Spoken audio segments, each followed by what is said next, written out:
ಒಟ್ಟು ಏನು ಇವತ್ತಿನ ಮೀಟಿಂಗ್ ಮಾಡ್ತೀರಾ ನಿಮ್ಮ ಮಕ್ಕಳ ಒಂದು ಏನು ಶೈಕ್ಷಣಿಕ ಬೆಳವಣಿಗೆ ಇರ್ಬೋದು, ಪ್ರತಿ ತಿಂಗಳು ಒಂದು ಟೆಸ್ಟ್ ಆಗುತ್ತೆ, ಆ ಟೆಸ್ಟಲ್ಲಿ ಏನು ಮಾರ್ಕ್ಸ್ ಇದೆ, ಇಲ್ಲ ನಿಮ್ಮ ಮಗುಗೆ ಏನು ಬಟ್ಟೆ ಕೊಟ್ಟಿದ್ದಾರೆ, ಏನು ಊಟ ಕೊಡ್ತಾರೆ, ಏನು ಸರ್ಕಾರದಿಂದ ಏನು ಅದನ್ನು ಸವಲತ್ತು ಬರ್ತಾರೆ, ಅದನ್ನೆಲ್ಲ ನೀವು ಕೂತ್ಕೊಂಡು ನಿಮ್ಮ ಎಸ್ ಎಮ್ ಸಿ ಕಮಿಟಿಯಲ್ಲಿ ಸವಿವರವಾಗಿ ಚರ್ಚಿಸಿ.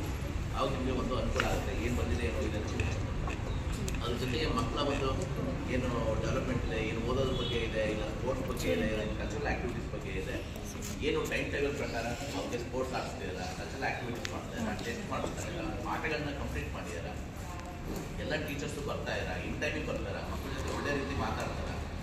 ಕೆಲವೊಬ್ಬರು ಸ್ವಲ್ಪ ಜೋರಿರೋಂಥವ್ರು ಕೆಟ್ಟವರು ಮಾತಾಡ್ತಾರೆ, ಆ ಥರ ಇದೆಯಾ ಅದೆಲ್ಲ ನೀವು ನೋಡ್ತಾ ಇರಬೇಕು. ಮತ್ತು ನಿಮ್ಮ ಮಗುದ ಬೆಳವಣಿಗೆಗಳನ್ನ ನೀವು ನೋಡ್ಕೊಳ್ತಾ ಇರಬೇಕು. ಮತ್ತು ರೆಗ್ಯುಲರಾಗಿ ನಾವು ಗೌರ್ಮೆಂಟ್ ಶಾಲೆಯಲ್ಲಿ ಏನಾಗುತ್ತೆ, ಈ ಪ್ರೈವೇಟ್ ಸ್ಕೂಲಲ್ಲಿ ಪೇರೆಂಟ್ಸ್ ಮೀಟಿಂಗ್ ಅಂದರೆ ಮಿಸ್ ಮಾಡ್ದಲೇ ಅವ್ರು ಯಾರಾಗಿರೋ ಹೋಗ್ತೀರಿ. ನನ್ನ ಕರೆದು ನಾನು ಒಂದಿನ ತಪ್ಪಿಸ್ಕೊಂಡು ಹೋಗಿರ್ತೀನಿ, ಯಾಕೆಂದರೆ ಅದು ಕೇಳ್ತಾರೆ. ಅದೇ ಗೌರ್ಮೆಂಟ್ ಶಾಲೆಯಲ್ಲಿ ಏನಾಗುತ್ತೆ, ನಾವು ಪೇರೆಂಟ್ಸ್ ಮೀಟಿಂಗ್ ಕರೆದು ಎಸ್ ಎಮ್ ಸಿ ಮೀಟಿಂಗ್ ಕರೆದು ಹೋಗೋದೇ ಅಯ್ಯೋ ನನ್ನದೇನೋ ಇವ್ರು ಕೆಲಸ ಇಟ್ಟು ಬಿಡಪ್ಪ ನಾಳೆ ಹೋಗೋಣ. ಹೀಗೆ ಸ್ಥಿತಿಗತಿಗಳು ಹಾಗೇ ಇರುತ್ತೆ, ಎಲ್ಲ ಸ್ಥಿತಿಗತಿಗಳು ಹಾಗೆ ಬಂದು ಒಂದೇ ಥರ ಇರುತ್ತೆ ಅಂತ ನಾನು ಹೇಳಲ್ಲ.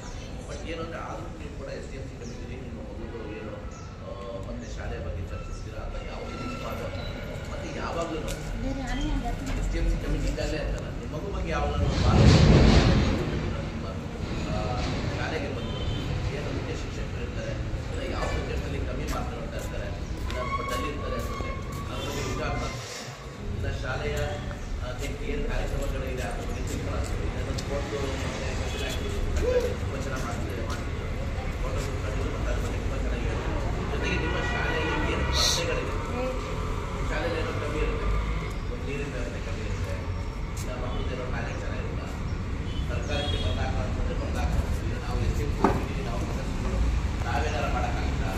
ಯಾವುದೋ ಒಂದು ಶಾಲೆ ಇರುತ್ತೆ, ಫಿಲ್ಟರ್ ನೀರಿರಲ್ಲ, ನಾವೇ ಒಂದು ಸಣ್ಣ ಫಿಲ್ಟರ್ನ ಕಿಟ್ಟಾಗಿ ತಂದಿರೋಕ್ಕಾಗುತ್ತೆ, ಯಾರೋ ನಾನೇ ಅಂಥದ್ದೆಲ್ಲ ಮಾಡೋಕ್ಕಾಗುತ್ತಾ? ಜೊತೆಗೆ ಈಗ ನಿಮಗೆ ಸಾಕಷ್ಟು ಮಕ್ಕಳು ಕೇಳಿರ್ತಾರೆ, ಏನೇನು ಕಲಿಸ್ಕೊಡ್ತಿದ್ರಪ್ಪ, ಏನೇನು ನಿಮ್ಗೆ ಹೇಳ್ಕೊಡ್ತಿದ್ರಪ್ಪ, ಹೇಗೆ ಹೇಳ್ಕೊಡ್ತಾರಪ್ಪ, ಯಾರೋ ಈ ಪ್ಯಾಕೇಜ್ ಮತ್ತು ಇನ್ನೂ ಕೂಡ ನೀವು ಕೂಡ ಮನೆಯಲ್ಲೇ ಹೇಳಿ. ಮತ್ತು ನಮ್ಮ ಹೆಡ್ಮಾಸ್ಟರ್ ಹೇಳಿದಂಗೆ ಸ್ವಲ್ಪ ನಾವು ಮನೆಯಲ್ಲೂ ಕೂಡ ಒಂದು ಟೈಮ್ ಟೇಬಲ್ ಪ್ರಕಾರ ಮಕ್ಕಳಿಗೆ ಈ ಟೈಮಲ್ಲಿ ನಾವು ಓದಿಸ್ಬೇಕು.